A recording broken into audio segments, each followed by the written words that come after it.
Olá, povo, bom dia. Tá acordado? Então hoje nós vamos ter um dia especial, né? Hoje é a ceia do Senhor. E não é para ser um ritual banal, é um negócio muito importante que eu gosto de enfatizar muito sobre isso. A turma ritualiza muito, mas sem fundamento, e eu não quero isso. Eu quero que vocês não comam e bebam indignamente, que é o mais importante. Então eu queria que você abrisse sua Bíblia lá em Isaías 53. E antes disso vamos comentar umas coisas aí. A conversão é muito complicada. Você pode avaliar que você está convertido. Convertido é se tornado um. Você se converteu, vamos dizer. Você era um e se tornou outro. Conversão significa estava indo para um lado e voltando. Então primeiro analisa uma coisa. Você se converteu, né? Ou seja, você quis mudar de rumo na tua vida, começar tudo novo, ou você estava andando para um local e aí simplesmente parou, ouviu uma palavra, gostou dessa palavra, mas continuou indo para o mesmo lugar que você ia, simplesmente gostando de ouvir um assunto diferente sobre o que poderia acontecer se você tivesse sentido o contrário, né? Entenda bem, quando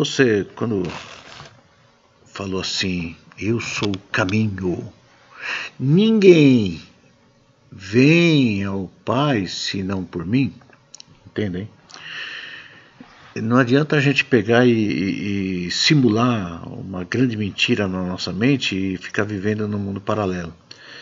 Eu peguei muito duro com algumas pessoas falando grave sobre exemplos, né? E eu não posso ser diferente. Entenda bem, eu vou falar geral isso, né? Eu vou falar para todos. Você é um bom exemplo para o seu filho, para sua filha? Você é um bom exemplo para sua esposa? Você é um bom exemplo para o seu marido? Você é um bom exemplo para o teu vizinho? Você é um bom exemplo para todos?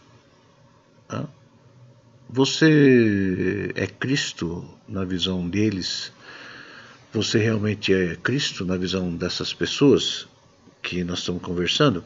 É complicado, né? Vamos tentar entender assim.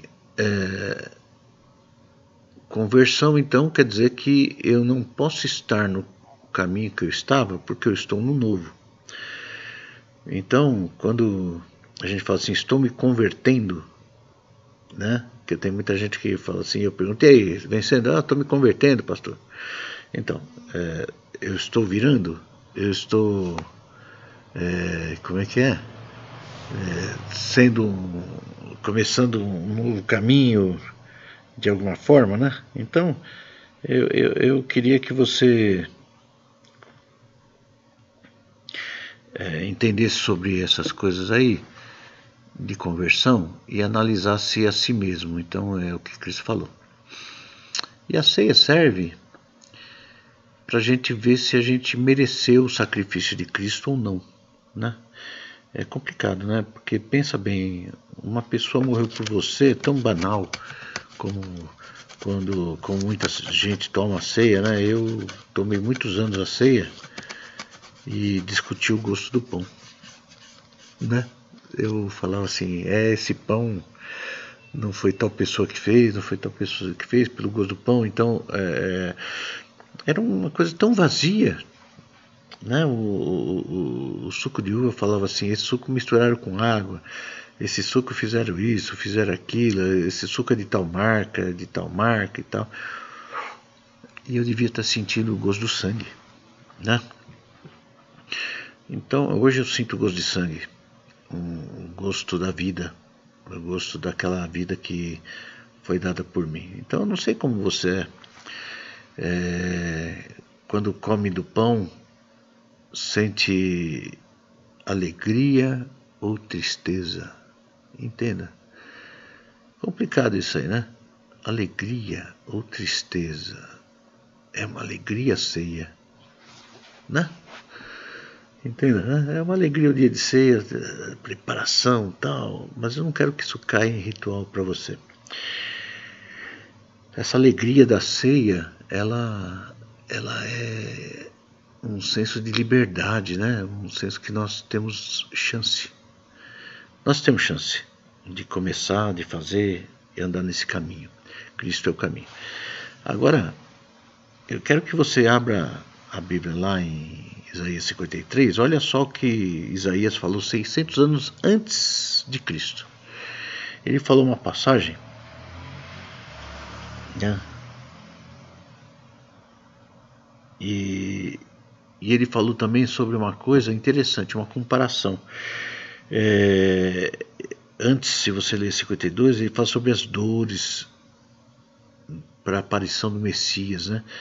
E quando tiver o Apocalipse, como já...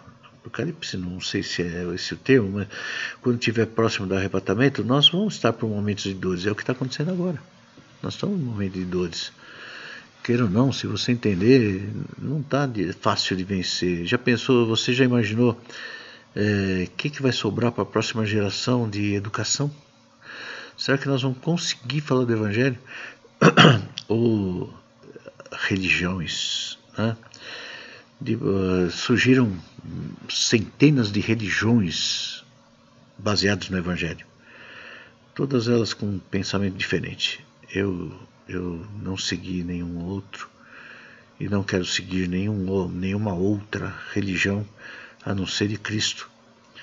E o fundamento, o firme fundamento da palavra, ela como um todo, não como uma parte, não lendo versos e determinando. Eu vejo muitas igrejas, quando eu passei com a Célia num lugar que tinha na porta, na avenida assim que eu passei, devia ter mais de 10 igrejas.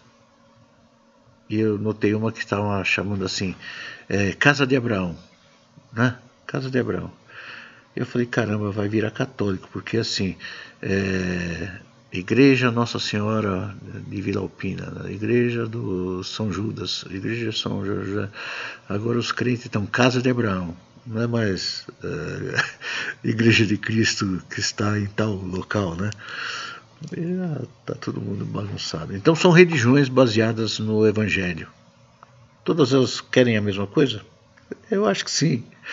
Bem ou mal querem, né? Mas é um mundo perdido, andando sem querer realmente a salvação, e sim querendo ganhar alguma coisa de graça, né? E a graça é cara. A graça requer muita coisa para a gente herdar a nossa graça. Fala assim Isaías 53. Quem deu crédito à nossa pregação? Quem acreditou? E a quem manifestou o braço do Senhor? Porque foi subindo como um renovo perante ele, e como a raiz de uma terra seca. Não tinha beleza nem formosura. Por que raiz de terra seca? Por quê? Tem uma outra música que fala assim, e uma passagem na Bíblia que fala que quando a raiz ela fica morta lá dentro da terra, quando cai uma água, ela brota, né? A raiz está seca. Então a mesma coisa foi naquela época de Jesus, quando ele estava num lugar seco, que o povo era ritualista como hoje, achando que os movimentos, né, o seu dinheiro compra, que sua religiosidade compra, que ele pode ser qualquer coisa lá fora, mas aqui dentro ele é o santo. Então isso compraria a raiz seca. E essa raiz de terra seca, aí chegou Cristo, essa raiz que estava na terra seca. A terra era o mundo, o povo. O povo judeu, vou explicar uma coisa na época. O povo, ele gosta de rituais, né? Ele gosta de coisas bem fáceis, né? bem fáceis. O ritual, como eu falei já uns domingos atrás, ou uma quarta, não sei, é uma coisa simples. Você pega, realiza um ritual e ganha isso. Nas escolas a gente fazia um ritual do pêndulo, ou na Umbanda fazia o ritual para chamar poderes de espíritos, para fazer coisas para nós. Na igreja a mesma coisa. Você faz uma campanha para um espírito fazer algo a teu favor. Não é muito diferente, né? E Cristo, Jesus ele chegou no momento que o judeu ele pagava para que seus pecados fossem perdoados. Era um ritual que foi imposto por homens, por Moisés, e na verdade ele queria expor, né, desde lá da ceia, quando eles comeram a Páscoa. Então ele queria que pesasse muito. Vamos voltar lá. Ele queria que o homem entendesse que a sua liberdade de vida com Deus é muito importante. Então ele estava debaixo de um opressor, ele estava debaixo de uma pessoa que oprimia, que era o faraó, que decidia como ele queria. Então, quando começou as pragas e tal, na última praga teve a ceia, que mataram um cordeiro, passaram sangue nas vergas da porta, e esse cordeiro significava Cristo, que a partir daí as suas portas iriam ser diferentes. Mas eles iam sair... eles iam sair das ilhas, por que aquelas portas... Porque as portas não significam nada, mas a sua vida sim. Aquela família era marcada pelo sangue de Cristo, aquela casa espiritual. E aí quando saíram, a ceia foi comida, né? Foi servida, e comeram de pé, vestidos, prontos para a batalha. E era com ervas amargas para lembrar do sofrimento, e era com pão sem fermento, porque não tinha contaminação de coisas falsas, né? E eles saíram para uma nova vida. Assim é a nossa ceia do Senhor. E Moisés instituiu que todo ano ia se comer a ceia, e tinha que fazer sacrifício, levar o sacrifício ao templo, para lembrar de que nós merecíamos aquela morte daquele animal, ou sofrimento. E era graduado assim, por exemplo, pomba, cordeiro, bois e tal. Quando Davi ele proclamou um grande sacrifício, não de ação de graça, mas sim de sacrifício, ele pegou os animais maiores e ofereceu ao Senhor, né? Tinha que custar, porque ele viu o pecado do povo. De outra forma, também ação de graça, né? Salomão ele matou milhares de bois, milhares de ovelhas, milhares de tudo.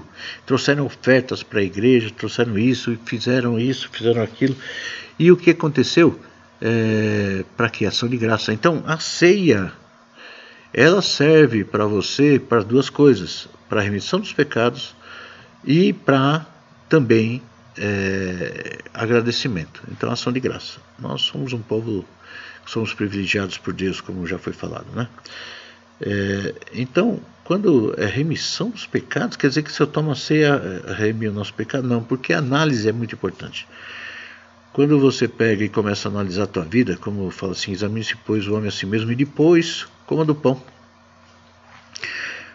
Paulo, lá em Coríntios, eu estou dando a volta, mas não fecha a Bíblia do Isaías 53, não. Paulo, quando ele chegou lá em Coríntios, existia um problema grave lá.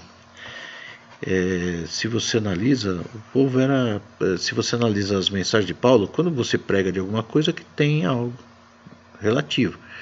Por exemplo, se eu prego contra um sentimento de murmuração, é que eu vejo que tem esse sentimento de murmuração, eu sinto, Deus revela, coisa parecida.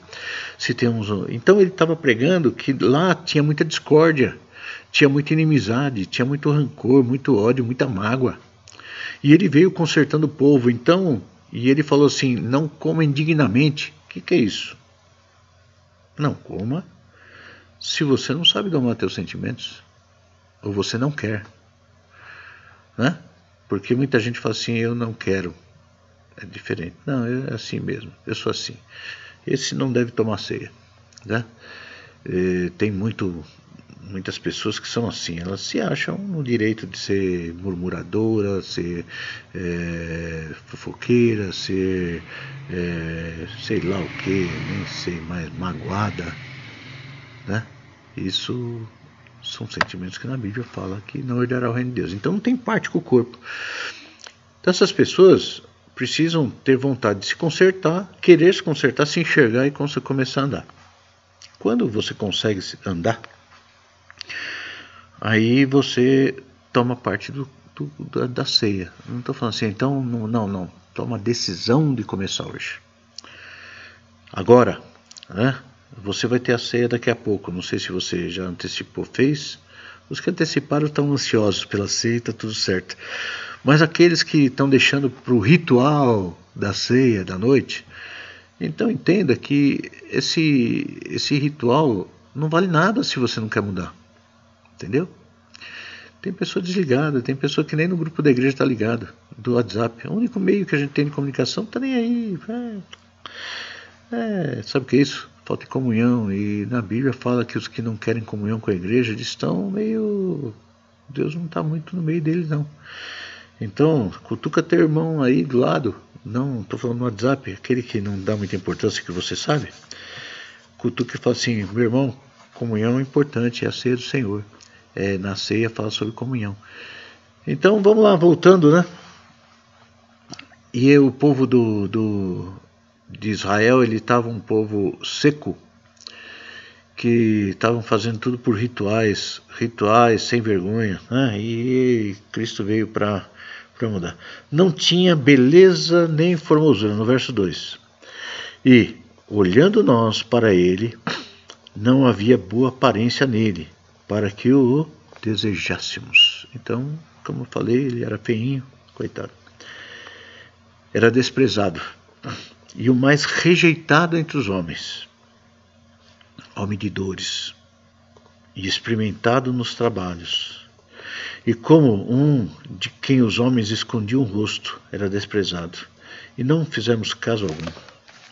Verdadeiramente ele tomou sobre si as nossas enfermidades, e as nossas dores levou sobre si. E nós o reputávamos por aflito, ferido de Deus e oprimido, mas ele foi ferido por causa das nossas transgressões e moído por causa das nossas iniquidades. O castigo que nos traz a paz estava sobre ele, e pelas suas pisaduras fomos sarados. Entenda bem. Depois de Isaías, logo no 58, ele fala sobre os sarados, né? Se você quiser ver lá, é importante. Ele levou sobre si todas as nossas doenças e enfermidades, e o castigo que nos traz a paz estava sobre ele. Esse verso é primordial na minha vida, né? Quando você comete um crime, se você não cometeu, parabéns, né? Mas se você cometeu, você vai entender o que eu estou te falando. Quando você comete um crime, você fica sempre na espreita. Eu vou ser preso. Eu vou. Né? Quando bate na tua porta, você não tem aquela sensação de alívio. Oh, que será que chegou? Uma encomenda no Mercado Livre? Ou é uma boa pessoa? É uma pessoa para fazer bem para mim? Não. Bateu a porta, você fica aqui. O que vai ser? Entendeu? Então, vamos chamar sobre quem tem culpa, um réu. Confesso? Não confesso, é um réu, né? Quem tem culpa, ele está sobre uma tensão, né? Sobre a consequência. O pecador também. Quando você erra alguma coisa, você fica agitado e ansioso, achando que vai ter algum castigo, né? E então, para você entender, quando Jesus veio, ele veio impor uma coisa que ele falou que não queria sacrifício. Na verdade, quem falou foi Deus lá atrás. Ele falou assim: sacrifício eu não quero, meu povo. Eu quero misericórdia, eu quero que você entenda, eu quero que você comece de novo. Então, Deus ele nunca veio para te castigar, ele veio para te ajudar, né? Se você interpreta a Bíblia como conselho, né? Você já pode acontecer coisas, né? Tipo, você já foi avisado pela sua mãe, você já foi avisado por amigos, foi avisado por um monte de coisa. Tipo assim, não faz isso, meu irmão, vai quebrar a cara, não compra uma areia. Porque você vai quebrar a cara, né? Não compra esse carro, porque ele dá muito problema, a manutenção é cara, né? Não compra essa casa porque está enrolada, não tem documentação, você pode perder todo o dinheiro, não constrói em terreno alheio, que você vai perder o alicerce, e outras coisas, né? Um monte de coisa, são conselhos, né? Que se dá para a pessoa não sofrer. Tipo, não faz sociedade com esse cara, que você vai quebrar a cara. Esse cara tem problema. Menininha, não se enrola com um drogado, cara do mundo. Que vem a doença, vem a enfermidade, vem o problema, vem tudo que é errado. Então, escolhe, né? O menininho, não tenha relações com essa menininha que você vai ter dor de cabeça, né? É pecado, vai te fazer mal. Então são conselhos que Deus dava. E ele não queria que o povo sacrificasse, ele queria que o povo entendesse e parasse. Só isso. A graça foi instituída no paraíso. Como assim, pastor? A graça não veio com Cristo? Não. Não. A graça veio no paraíso. Por quê? Quando Adão comeu a maçã, não foi maçã, né? Quando comeu, aí o que aconteceu que Deus depois foi procurar ele para fazer um acerto com ele. Ele falou: onde estás, Adão? Eu estava escondido porque eu estava nu. Quem te falou que você está nu? Quer dizer, você pode interpretar das duas coisas, né? Deus, ele não é sarcástico, ele sabia de tudo. E ele estava querendo que Adão se consertasse. Concorda comigo? Ele não estava preocupado, falando assim: não, eu sei o que você fez, vou quebrar você. Ele foi procurar: quem te falou, Adão, que você está nu? Né? Eu vi que estava nu, né? Quer dizer, começou a enxergar a maldade. Ele podia chegar, Adão chegar e falar assim: Deus, eu estou perdido, eu errei naquilo que não podia. Aí Deus é misericordioso, ele ia poder mudar a situação. Mas não, Adão ele pegou a condenação para si e não quis conserto. Mas a graça já estava instituída. E assim, mas aí ele tinha o peso do pecado. Não sei se você me entende. Quando você pratica um delitozinho, vamos dizer que você é comerciante, faz rolo na nota fiscal e tal, ou isso, você está sempre sujeito a vir uma federal aí e vai te pegar. Então o que acontece? Quando vem federal, você já cresce os olhos assim, ó, ou estadual, senhor, né? Você que é empresário, né? Ou às vezes um vendedor autônomo que tem lá a banquinha lá na feirinha da madrugada, por exemplo, né? Que ficou uma loucura esses dias, né? Se o fiscal passar, vai levar tudo. Então esse medo, esse constrangimento é a falta de paz que fala nessa palavra. Quando alguém paga por você, tipo assim, se Jesus chegasse e falasse assim: olha, se você me prometer verdadeiramente cumprir, que você não vai errar mais, eu pago para você tudo, os impostos e tal, e a gente passa um lenço aí, um pano aí por cima. E eles vão me conhecer. Já falei várias vezes disso, mas é bom enfatizar sobre a ceia, a importância. Não adianta você tomar ceia e amanhã estar no pecado. Isso chama-se vitupério, está em Hebreus. E não é só Hebreus. Jesus descreve essas coisas aí. O que ele quer é que você seja perfeito, povo. Então, era desprezado, verso 3, e o mais rejeitado entre os homens, homem de dores, e experimentado nos trabalhos. Ele sabe de tudo. Experimentado nos trabalhos e como um de quem os homens escondiam o rosto. Era desprezado e não fizemos dele caso algum. Verdadeiramente ele tomou sobre si as nossas enfermidades e as nossas dores levou sobre si. E nós o reputávamos por aflito, ferido de Deus e oprimido. Mas ele foi ferido por causa das nossas transgressões e moído por causa das nossas iniquidades. O castigo que nos traz a paz estava sobre ele, e pelas suas pisaduras fomos sarados. Então, por que nós ficamos doentes? Eu noto assim, eu sou um camarada que eu não escondo nada de vocês. Eu sou transparente. E eu estou sob pressão de várias coisas. Por exemplo, muitos casamentos com problema, deram problema, mas foram consertados e muito bem consertados. Muitos namoros, muitos negócios, muitas tensões nervosas, muito síndrome do pânico, muito tudo. Muitas decisões a tomar, muitas pessoas com dificuldades e tal, de várias formas, e o pastor é o camarada que vai lá estar mediando e assumindo. Pensa bem, quando eu dou uma posição, eu estou agindo como Cristo.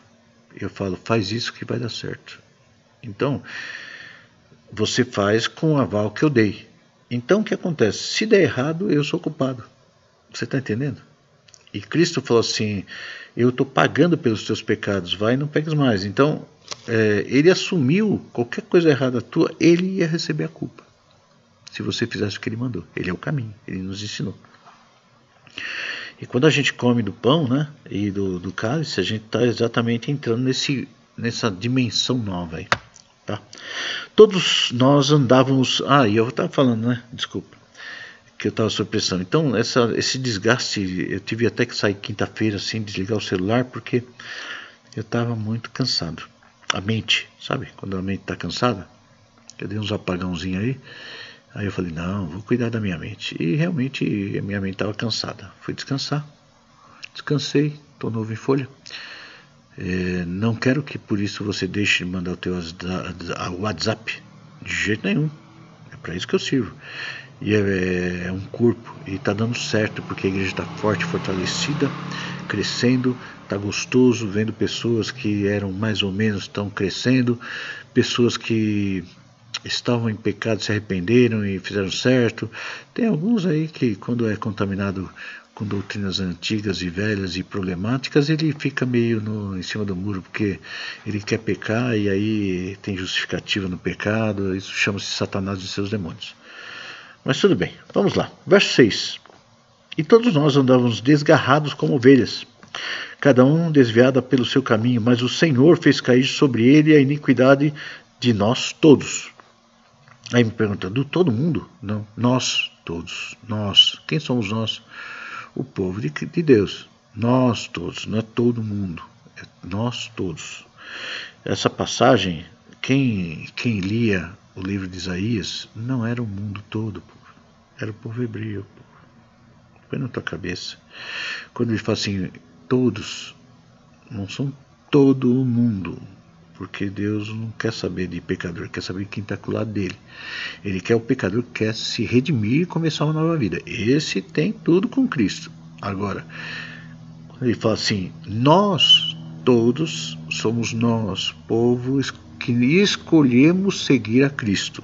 Né? Ele nos escolheu primeiro, só que vai daquele que quer seguir ele ou não. Tá? Ele foi oprimido e afligido, mas não abriu sua boca. É o que eu falo para muita gente, né? Tem pepino lá na casa. Eu falei, não abre a boca, porque isso aí foi Cristo que ensinou. Como um cordeiro foi levado ao matadouro e como ovelha muda perante os seus tosqueadores, assim ele não abriu a boca. Então quando estiverem te acusando, fazendo, quieto. Estão te oprimindo? Quieto. O chefe está bravo com você? Problema dele. Quieto. Ah, vai pedir a conta? Não vai pedir nada. Você fica quietinho. Deixa o ímpio com os seus ímpios. Aí Deus vai agir. Da opressão e do juízo foi tirado. E quem contará o tempo da sua vida? Porquanto foi cortado da terra dos viventes, morreu. Pela transgressão do meu povo, ele foi atingido. Pela transgressão do meu povo. O que eu falei? Ele está falando pela transgressão do mundo todo? Não. Pela transgressão do meu povo. Tá? E puseram a sua sepultura com os ímpios. Ele estava falando deste povo? Não, do meu povo. E com o rico na sua morte, ainda que nunca cometeu injustiça, nem houve engano na sua boca. Todavia, ao Senhor agradou moê-lo, fazendo-o enfermar, quando a sua alma se puser por expiação do pecado, verá sua posteridade. Prolongará os seus dias, e o bom prazer do Senhor prosperará na sua mão. Vou ler de novo. Todavia o Senhor agradou moê-lo, fazendo-o enfermar. Quando a sua alma se puser por expiação do pecado, verá a sua posteridade, e prolongará os seus dias, e o bom prazer do Senhor prosperará na sua mão. Ele estava falando isso para Jesus? Ou para você? Atenta. Olha só. Até então, todavia o Senhor agradou moê-lo, fazendo enfermar, fazendo enfermar. 2 pontos. Quando a sua alma se puser por expiação do pecado, olha, quando a sua condição de humano, alma sedenta de sentimentos, morrer, se colocar por expiação do pecado, né, verá a sua posteridade. Quer dizer, esse sacrifício, os seus filhos, netos, bisnetos vão ver que você é um homem de Deus ou uma mulher de Deus. Prolongará os seus dias. Lá no céu, meu filho, nós vamos ter dias. Tá? É outra dimensão, nem tempo nós vamos ter. É infinito. Nem existiu e nem existirá. Já foi e continuará. Nunca começou e nunca vai terminar. Loucura isso aí, não dá para entender, nem tenta. Mas então, ele não vai prolongar os seus dias de Jesus na terra. Certo? Entenda? Não vai. Né? E o bom prazer do Senhor prosperará na sua mão. Você já entendeu? Entendeu não? O que ele quer? A sua alma por expiação. Por quê? Porque Cristo tem que se tornar você. Tá? Ele verá o fruto do trabalho da sua alma e ficará satisfeito com o seu conhecimento. O meu servo, o justo, justificará muitos, porque as iniquidades deles levará sobre si. Você pode interpretar o texto que eu li diferente, não tem problema.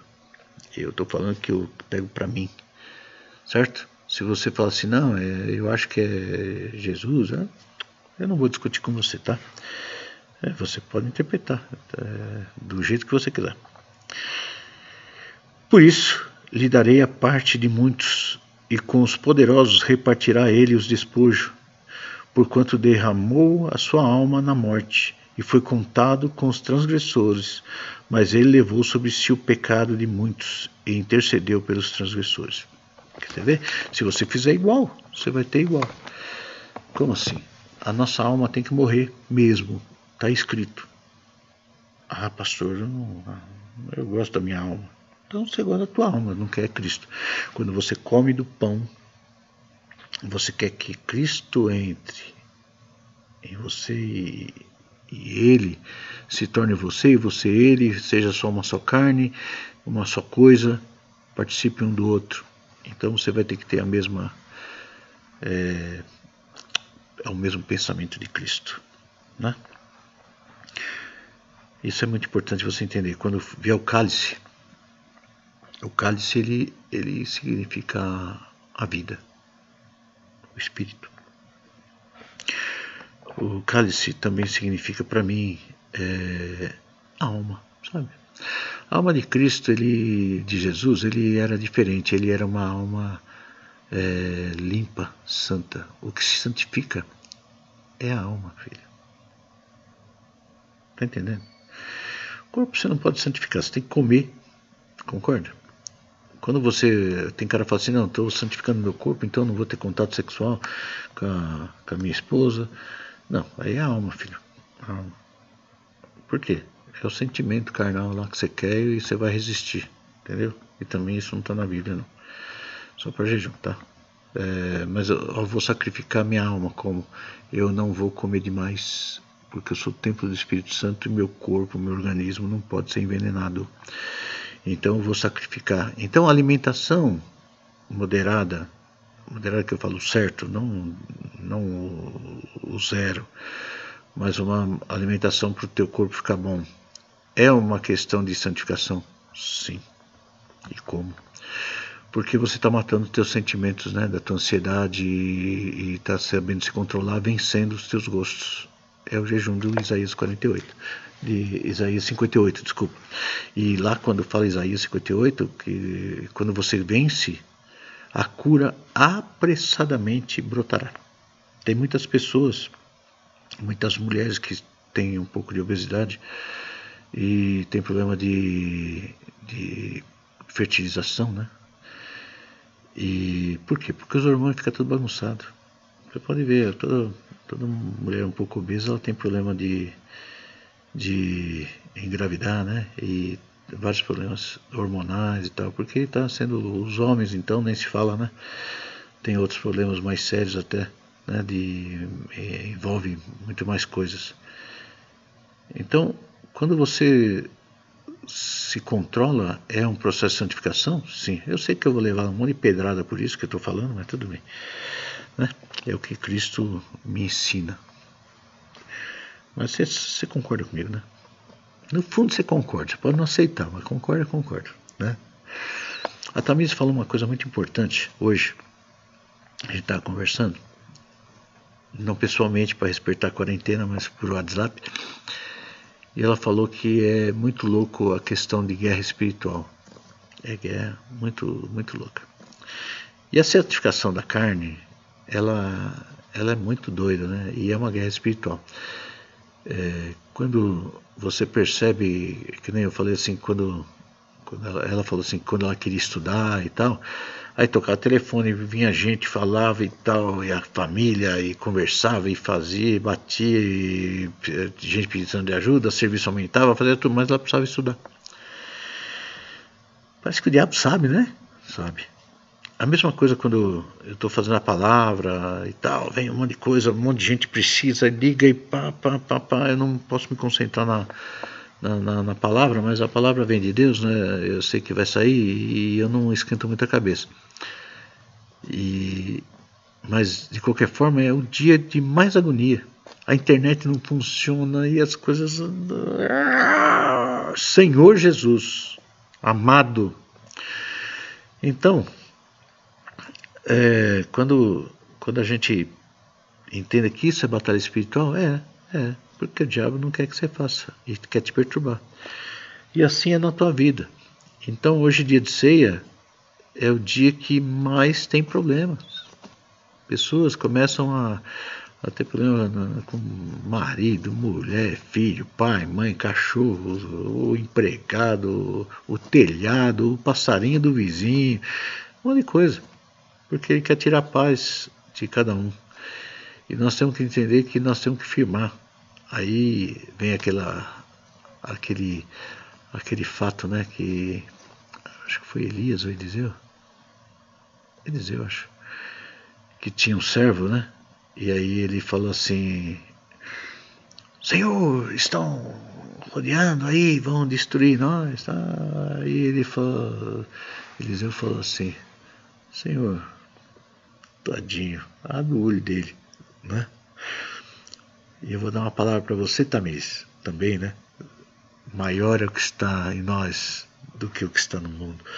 Olha o tamanho do nosso exército, são 2/3 contra 1 do Satanás, no mínimo. Só que nós temos uma outra coisa. Quem comanda os nossos 2/3 é o nosso Deus de Israel. Tá entendendo? Então aquele 1/3 comandado por Satanás e seus demônios não tem como ganhar. Tá entendendo? Então quando a gente entra numa guerra, saibamos que nós estamos fazendo certo, né? Essa guerra vem para exatamente nos dar a vitória.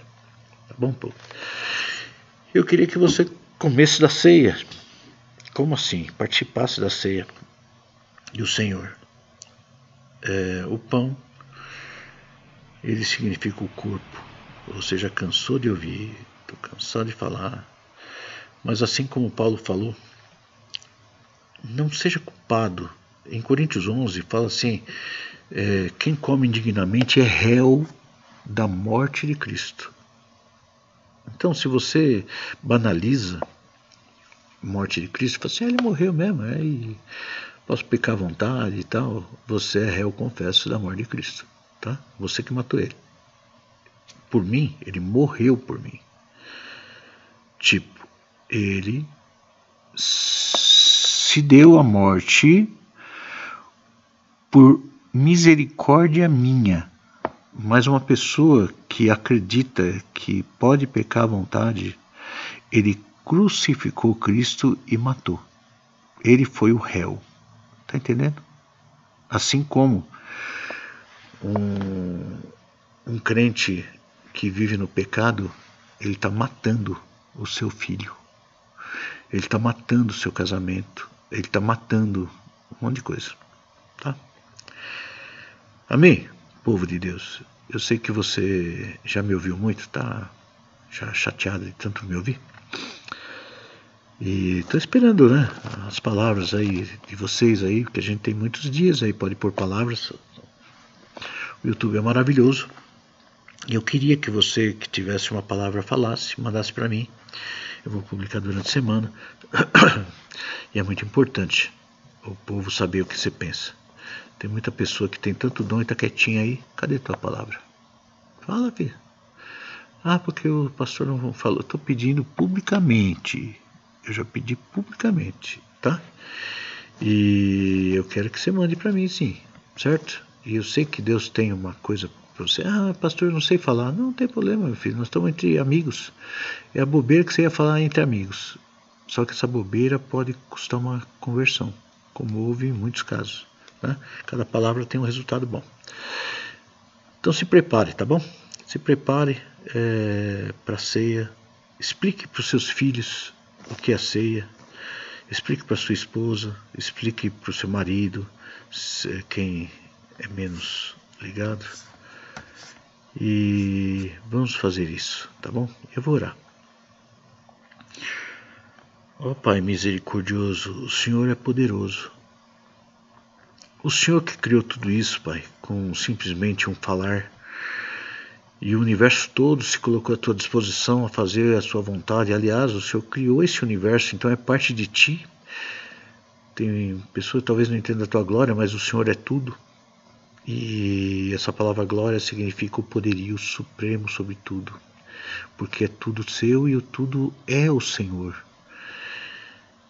E o Senhor tem domínio sobre suas mãos. E o Senhor, com toda essa potência, o Senhor se inclinou para uma poeira na sua criação chamada Eliezer. E o Senhor deu uma atenção especial para isso.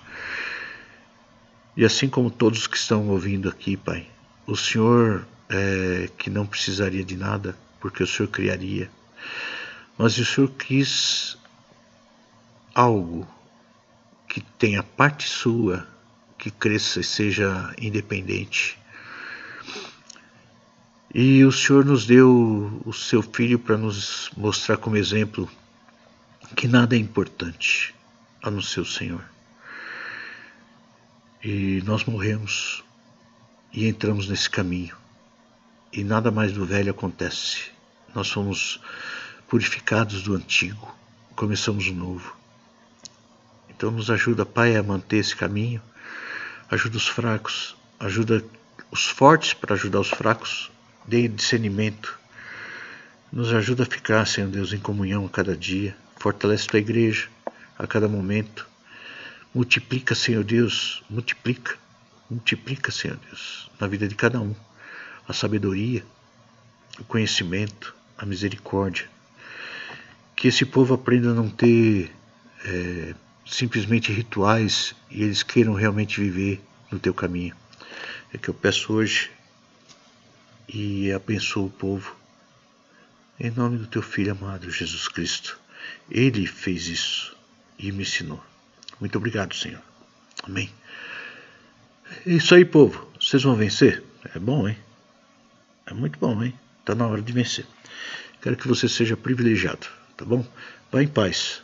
O Senhor é convosco e fica na tua casa. Nós estamos no pico, né? Do contágio. Você pode visitar pessoas? Pode. Quais? As que estão bem. E você está se guardando. Se você está em quarentena, tem outra família em quarentena, vocês podem se juntar. Se a pessoa está em quarentena e a outra pessoa também está em quarentena, não tem vírus, né? Mais de 15 dias não tem vírus. Vocês podem se juntar? Pode, vigia. Não tenha contato com ninguém, né? Então não tenha contato com estranhos, você não sabe a procedência, mas entre pai, mãe, filhos, né?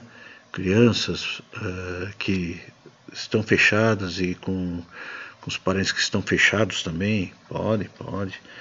Agora, esse é o cuidado social, né? Agora na rua, povo, evita de ir, não vai na feirinha, né? Não vai nas lojas, não vai em shopping, você não precisa, povo, você não precisa. Antigamente não existia isso, você vivia. Ah, pastor, minha roupa tá rasgando, ninguém vai ver, pô, você tá em quarentena, né? Meu sapato já furou, usa chinelo, né? Fica debaixo da cama. Não, debaixo do lençol, na cama, né? Debaixo do cobertor, quentinho, não põe roupa, pronto. Fica lá até passar essa porcaria toda aí. Tá passando, né? Vai visitar somente os da família. Quando você entrar no seu carro, não abre teu jeito para qualquer um, né? Vai lá, desce na casa da pessoa, tenha comunhão com essa pessoa, que você vai ser abençoado. São as pessoas que estavam em quarentena, né? Que nem eu saio, eu não tenho contato com ninguém, não. Eu fechado, tudo fechado, vou dar uma volta, entro para dentro de casa, fico em casa. As pessoas que estão aqui estão em quarentena na igreja, né? E não estão em contato com ninguém, chega para cá e tal, e estão trabalhando aqui, estão fazendo algumas salinhas aí, e está sendo bênção. E você vai ser bênção, né? Veja se alguém está fraco, ore por ele. Seja bênção na vida dessas pessoas, tá bom? Povo, Deus te abençoe, te guarde, fique na paz. Amém? Glória a Deus, sem ansiedade, vence ela.